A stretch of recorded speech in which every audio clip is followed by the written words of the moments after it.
أَمَّنْ خَلَقَ السَّمَاوَاتِ وَالْأَرْضَ وَأَنزَلَ لَكُم مِّنَ السَّمَاءِ مَاءً فَأَنبَتْنَا بِهِ حَدَائِقَ ذَاتَ بَهْجَةٍ مَّا كَانَ لَكُمْ أَن تُنبِتُوا شَجَرَهَا أَإِلَٰهٌ مَّعَ اللَّهِ ۚ بَلْ هُمْ قَوْمٌ يَعْدِلُونَ أَمَّنْ جَعَلَ الْأَرْضَ قَرَارًا وَجَعَلَ خِلَالَهَا أَنْهَارًا وَجَعَلَ لَهَا رَوَاسِيَ وَجَعَلَ بَيْنَ الْبَحْرَيْنِ حَاجِزًا أَإِلَٰهٌ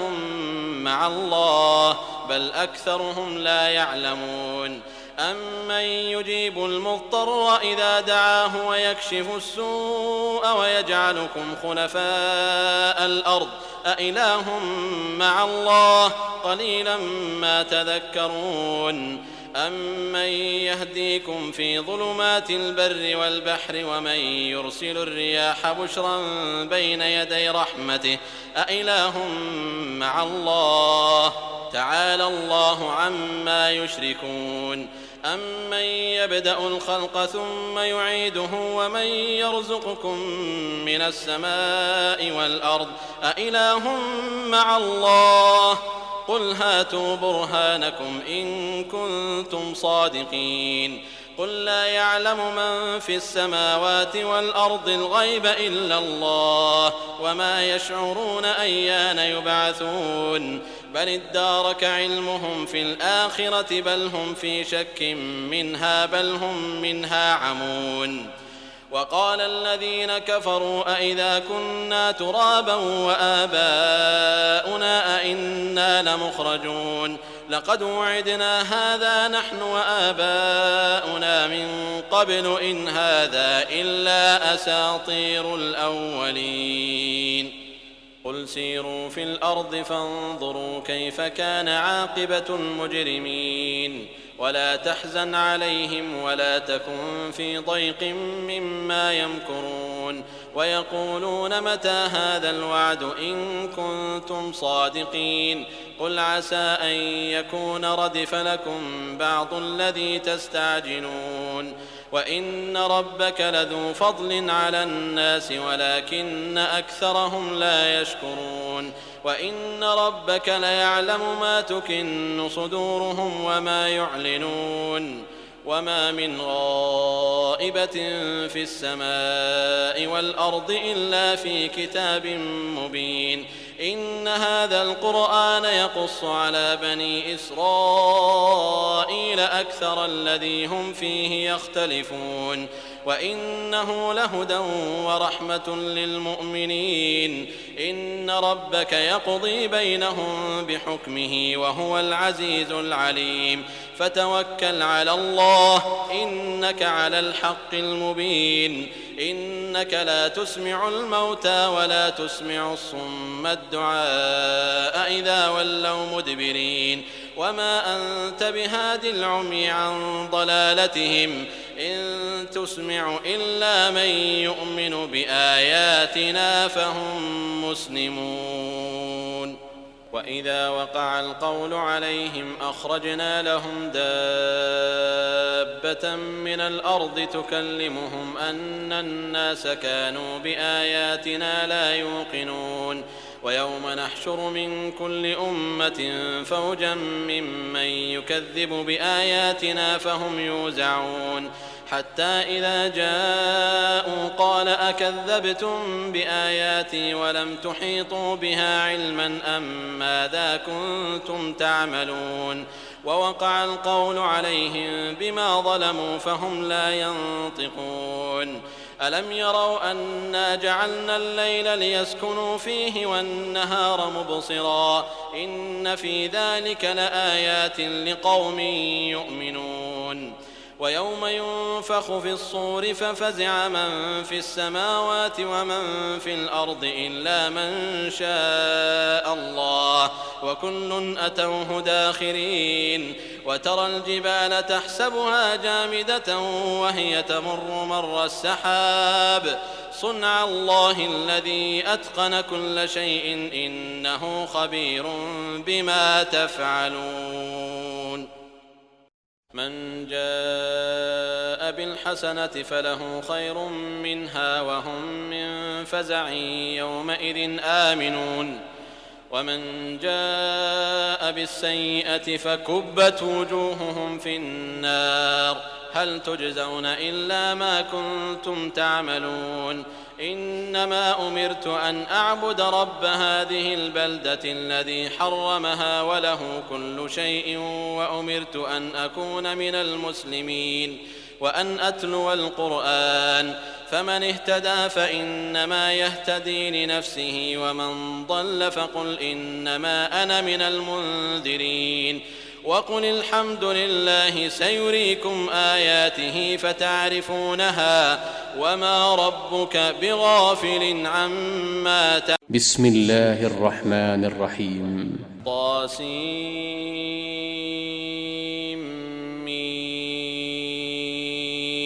تلك آيات الكتاب المبين نتلو عليك من نبأ موسى وفرعون بالحق لقوم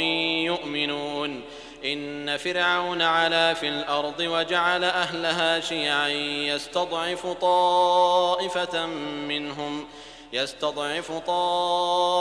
منهم يذبح أبناءهم ويستحيي نساءهم إنه كان من المفسدين ونريد أن نمن على الذين استضعفوا في الأرض ونجعلهم أئمة ونجعلهم الوارثين ونمكن لهم في الأرض ونري فرعون وهامان وجنودهما منهم ما كانوا يحذرون وأوحينا إلى أم موسى أن أرضعيه فإذا خفت عليه فألقيه في اليم ولا تخافي ولا تحزني إنا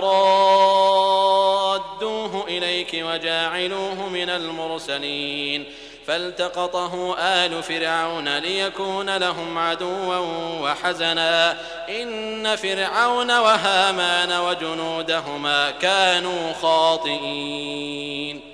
وقالت امرأة فرعون قرة عين لي ولك لا تقتلوه عسى أن ينفعنا أو نتخذه ولدا وهم لا يشعرون وأصبح فؤاد أم موسى فارغا إن كادت لتبدي به لولا أن ربطنا على قلبها لتكون من المؤمنين وقالت لأخته قصيه فبصرت به عن جنب وهم لا يشعرون وحرمنا عليه المراضع من قبل فقالت هل أدلكم على أهل بيت يكفلونه لكم وهم له ناصحون فرددناه إلى أمه كي تقر عينها ولا تحزن ولتعلم أن وعد الله حق ولكن أكثرهم لا يعلمون ولما بلغ أشده واستوى آتيناه حكما وعلما وكذلك نجزي المحسنين ودخل المدينة على حين غفلة من أهلها فوجد فيها رجلين يقتتلان هذا من شيعته وهذا من عدوه فاستغاثه الذي من شيعته على الذي من عدوه فوكزه موسى فقضى عليه قال هذا من عمل الشيطان إنه عدو مضل مبين قال رب إني ظلمت نفسي فاغفر لي فغفر له إنه هو الغفور الرحيم قال رب بما أنعمت علي فلن أكون ظهيرا للمجرمين فأصبح في المدينة خائفا يترقب فإذا الذي استنصره بالأمس يستصرخه قال له موسى إنك لغوي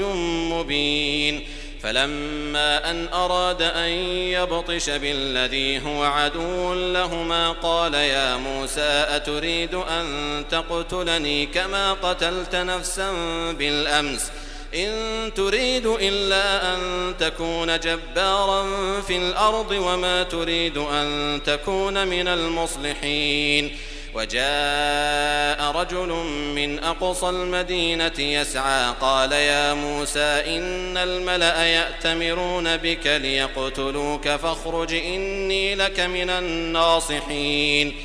فخرج منها خائفا يترقب قال رب نجني من القوم الظالمين ولما توجه تلقاء مدين قال عسى ربي أن يهديني سواء السبيل ولما ورد ماء مدين وجد عليه أمة من الناس يسقون ووجد من دونهم امرأتين تذودان قال ما خطبكما قالتا لا نسقي حتى يصدر الرعاء وأبونا شيخ كبير فسقى لهما ثم تولى إلى الظل فقال رب إني لما أنزلت إلي من خير فقير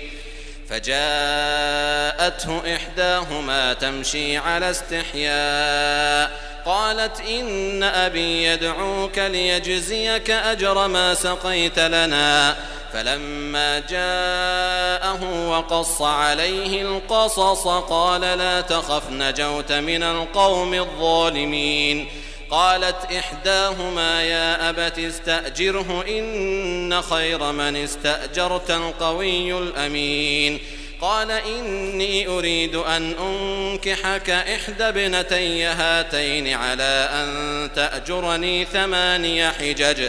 فإن أتممت 10 فمن عندك وما أريد أن أشق عليك ستجدني إن شاء الله من الصالحين قال ذلك بيني وبينك أيما الأجلين قضيت فلا عدوان علي والله على ما نقول وكيل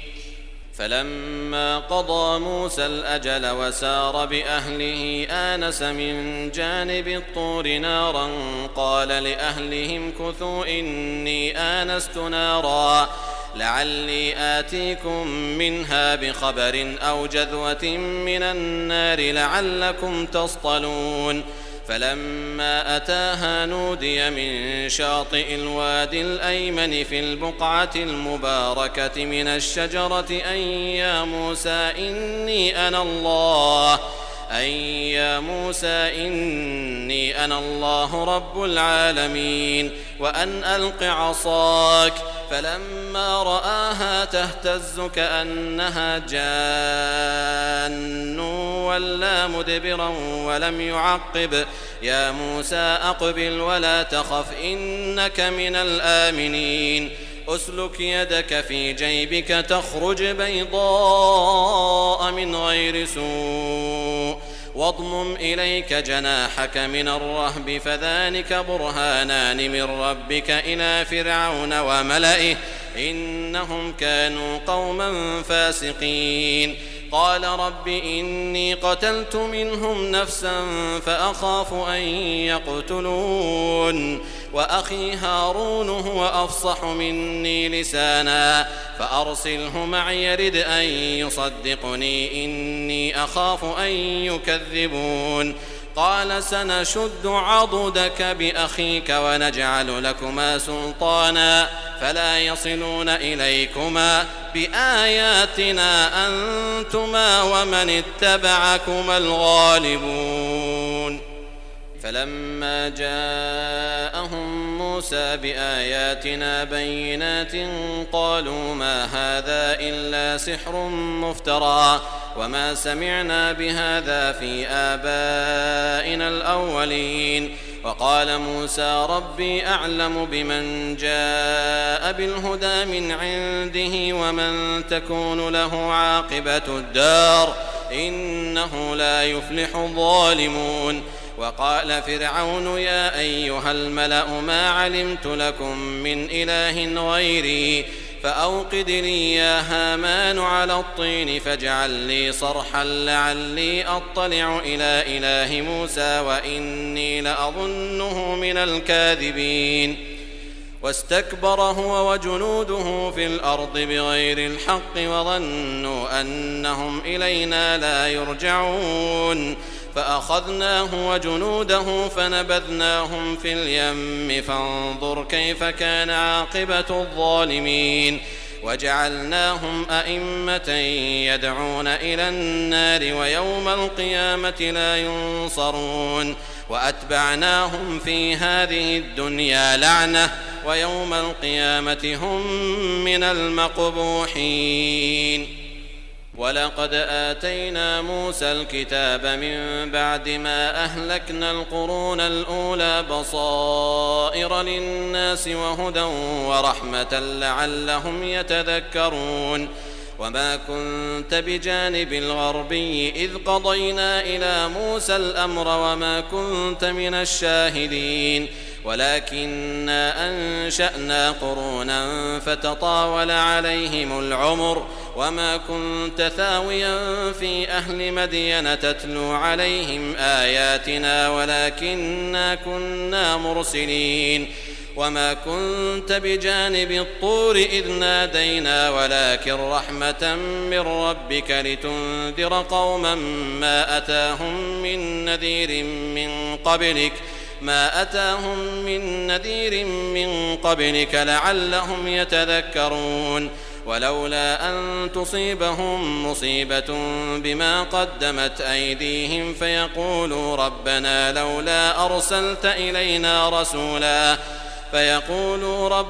لولا أرسلت إلينا رسولا فنتبع آياتك ونكون من المؤمنين فلما جاءهم الحق من عندنا قالوا لولا أوتي مثل ما أوتي موسى أولم يكفروا بما أوتي موسى من قبل قالوا سحران تظاهرا وقالوا إنا بكل كافرون قل فأتوا بكتاب من عند الله هو أهدى منهما أتبعه إن كنتم صادقين فإن لم يستجيبوا لك فاعلم أنما يتبعون أهواءهم ومن أضل ممن اتبع هواه بغير هدى من الله إن الله لا يهدي القوم الظالمين. ولقد وصلنا لهم القول لعلهم يتذكرون الذين آتيناهم الكتاب من قبله هم به يؤمنون وإذا يتلى عليهم قالوا آمنا به إنه الحق من ربنا إنا كنا من قبله مسلمين أولئك يؤتون أجرهم مرتين بما صبروا ويدرؤون بالحسنة السيئة ومما رزقناهم ينفقون وإذا سمعوا اللغو أعرضوا عنه وقالوا لنا أعمالنا ولكم أعمالكم سلام عليكم لا نبتغي الجاهلين إنك لا تهدي من أحببت ولكن الله يهدي من يشاء وهو أعلم بالمهتدين وقالوا إن نتبع الهدى معك نتخطف من أرضنا أولم نمكن لهم حرما آمنا يجبى إليه ثمرات كل شيء رزقا من لدنا ولكن أكثرهم لا يعلمون وكم أهلكنا من قرية بطرت معيشتها فتلك مساكنهم لم تسكن من بعدهم إلا قليلا وكنا نحن الوارثين وما كان ربك مهلك القرى حتى يبعث في أمها رسولا يتلو عليهم آياتنا وما كنا مهلك القرى إلا وأهلها ظالمون وما أوتيتم من شيء فمتاع الحياة الدنيا وزينتها وما عند الله خير وأبقى أفلا تعقلون أفمن وعدناه وعدا حسنا فهو لاقيه كمن متعناه متاع الحياة الدنيا ثم هو يوم القيامة من المحضرين. ويوم يناديهم فيقول أين شركائي الذين كنتم تزعمون؟ قال الذين حق عليهم القول ربنا هؤلاء الذين أغويناهم كما غوينا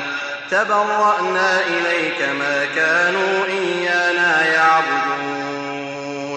وقيل ادعوا شركاءكم فدعوهم فلم يستجيبوا لهم ورأوا العذاب لو أنهم كانوا يهتدون. ويوم يناديهم فيقول ماذا أجبتم المرسلين؟ فعميت عليهم الأنباء يومئذ فهم لا يتساءلون. فأما من تاب وآمن وعمل صالحا فعسى أن يكون من المفلحين. وربك يخلق ما يشاء ويختار ما كان لهم الخيرة سبحان الله وتعالى عما يشركون. وربك يعلم ما تكن صدورهم وما يعلنون وهو الله لا إله إلا هو له الحمد في الأولى والآخرة وله الحكم وإليه ترجعون. قل أرأيتم إن جعل الله عليكم الليل سرمدا إلى يوم القيامة من إله غير الله يأتيكم بضياء أفلا تسمعون؟ قل أرأيتم إن جعل الله عليكم النهار سرمدا إلى يوم القيامة من إله غير الله يأتيكم بليل تسكنون فيه أفلا تبصرون؟ ومن رحمته جعل لكم الليل والنهار لتسكنوا فيه ولتبتغوا من فضله ولعلكم تشكرون. ويوم يناديهم فيقول أين شركائي الذين كنتم تزعمون؟ ونزعنا من كل أمة شهيدا فقلنا هاتوا برهانكم فعلموا أن الحق لله وضل عنهم ما كانوا يفترون. إن قارون كان من قوم موسى فبغى عليهم وآتيناه من الكنوز ما إن مفاتحه لتنوء بالعصبة أولي القوة إذ قال له قومه لا تفرح إن الله لا يحب الفرحين. وابتغ فيما آتاك الله الدار الآخرة ولا تنس نصيبك من الدنيا وأحسن كما أحسن الله إليك ولا تبغ الفساد في الأرض إن الله لا يحب المفسدين. قال إنما أوتيته على علم عندي أولم يعلم أن الله قد أهلك من قبله من القرون من هو أشد منه قوة وأكثر جمعا ولا يسأل عن ذنوبهم المجرمون. فخرج على قومه في زينته قال الذين يريدون الحياة الدنيا يا ليت لنا مثل ما أوتي قارون إنه لذو حظ عظيم. وقال الذين أوتوا العلم ويلكم ثواب الله خير لمن آمن وعمل صالحا ولا يلقاها إلا الصابرون. فخسفنا به وبداره الأرض فما كان له من فئة ينصرونه من دون الله وما كان من المنتصرين. وأصبح الذين تمنوا مكانه بالأمس يقولون ويك أن الله يبسط الرزق لمن يشاء من عباده ويقدر لولا أمن الله علينا لخسف بنا ويكأنه لا يفلح الكافرون. تلك الدار الآخرة نجعلها للذين لا يريدون علوا في الأرض ولا فسادا والعاقبة للمتقين. من جاء بالحسنة فله خير منها ومن جاء بالسيئة فلا يجزى الذين عملوا السيئات إلا ما كانوا يعملون إن الذي فرض عليك القرآن لرادك إلى معاد قل ربي أعلم من جاء بالهدى ومن هو في ضلال مبين وما كنت ترجو أن يلقى إليك الكتاب إلا رحمة من ربك فلا تكونن ظهيرا للكافرين ولا يصدنك عن آيات الله بعد إذ أنزلت إليك وادع إلى ربك ولا تكونن من المشركين ولا تدع مع الله إلها آخر لا إله إلا هو كل شيء هالك إلا وجهه. بسم الله الرحمن الرحيم. ألف لام ميم. أحسب الناس أن يتركوا أن يقولوا آمنا وهم لا يفتنون ولقد فتنا الذين من قبلهم فليعلمن الله الذين صدقوا وليعلمن الكاذبين أم حسب الذين يعملون السيئات أن يسبقونا ساء ما يحكمون من كان يرجو لقاء الله فإن أجل الله لآت وهو السميع العليم ومن جاهد فإنما يجاهد لنفسه إن الله لغني عن العالمين والذين آمنوا وعملوا الصالحات لنكفرن عنهم سيئاتهم ولنجزينهم أحسن الذي كانوا يعملون ووصينا الإنسان بوالديه حسنا وإن جاهداك لتشرك بي ما ليس لك به علم فلا تطعهما إلي مرجعكم فأنبئكم بما كنتم تعملون والذين آمنوا وعملوا الصالحات لندخلنهم في الصالحين ومن الناس من يقول آمنا بالله فإذا أوذي في الله جعل فتنة الناس كعذاب الله ولئن جاء نصر من ربك ليقولن إنا كنا معكم أوليس الله بأعلم بما في صدور العالمين وليعلمن الله الذين آمنوا وليعلمن المنافقين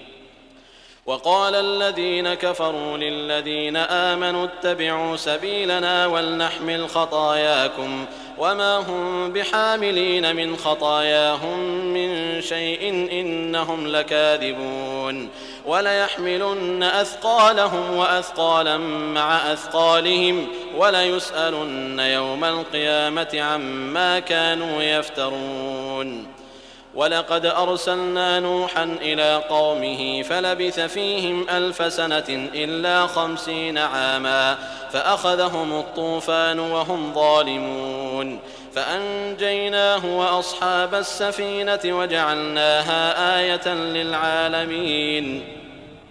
وإبراهيم إذ قال لقومه اعبدوا الله واتقوه ذلكم خير لكم إن كنتم تعلمون إنما تعبدون من دون الله أوثانا وتخلقون إفكا إن الذين تعبدون من دون الله لا يملكون لكم رزقا فابتغوا عند الله الرزق واعبدوه واشكروا له إليه ترجعون وإن تكذبوا فقد كذب من قبلكم وما على الرسول إلا البلاغ المبين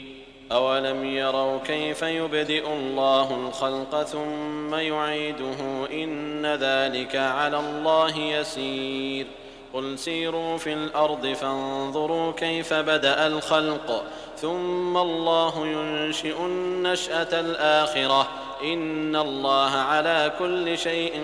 قدير يعذب من يشاء ويرحم من يشاء وإليه تقلبون وما أنتم بمعجزين في الأرض ولا في السماء وما لكم من دون الله من ولي ولا نصير والذين كفروا بآيات الله ولقائه أولئك يئسوا من رحمتي وأولئك لهم عذاب أليم فما كان جواب قومه إلا أن قالوا اقتلوه أو حرقوه فأنجاه الله من النار إن في ذلك لآيات لقوم يؤمنون وقال إنما اتخذتم من دون الله أوثانا مودة بينكم في الحياة الدنيا ثم يوم القيامة يكفر بعضكم ببعض ويلعن بعضكم بعضا ومأواكم النار وما لكم من ناصرين فآمن له لوط وقال إني مهاجر إلى ربي إنه هو العزيز الحكيم ووهبنا له إسحاق ويعقوب وجعلنا في ذريته النبوة والكتاب وآتيناه أجره في الدنيا وإنه في الآخرة لمن الصالحين ولوطا إذ قال لقومه إنكم لتأتون الفاحشة ما سبقكم بها من أحد من العالمين أئنكم لتأتون الرجال وتقطعون السبيل وتأتون في ناديكم المنكر فما كان جواب قومه إلا أن قالوا ائتنا بعذاب الله إن كنت من الصادقين قال رب انصرني على القوم المفسدين ولما جاءت رسلنا إبراهيم بالبشرى قالوا إنا مهلكو أهل هذه القرية إن أهلها كانوا ظالمين قال إن فيها لوطا قالوا نحن أعلم بمن فيها لننجينه وأهله إلا امرأته كانت من الغابرين ولما أن جاءت رسلنا لوطا سيء بهم وضاق بهم ذرعا وقالوا لا تخف ولا تحزن إنا منجوك وأهلك إلا امرأتك كانت من الغابرين إنا منزلون على أهل هذه القرية رجزا من السماء بما كانوا يفسقون ولقد تركنا منها آية بينة لقوم يعقلون وإلى مدين أخاهم شعيبا فقال يا قوم اعبدوا الله وارجوا اليوم الآخر ولا تعثوا في الأرض مفسدين فكذبوه فأخذتهم الرجفة فأصبحوا في دارهم جاثمين وعادا وثمود وقد تبين لكم من مساكنهم وزين لهم الشيطان أعمالهم فصدهم عن السبيل وكانوا مستبصرين وقارون وفرعون وهامان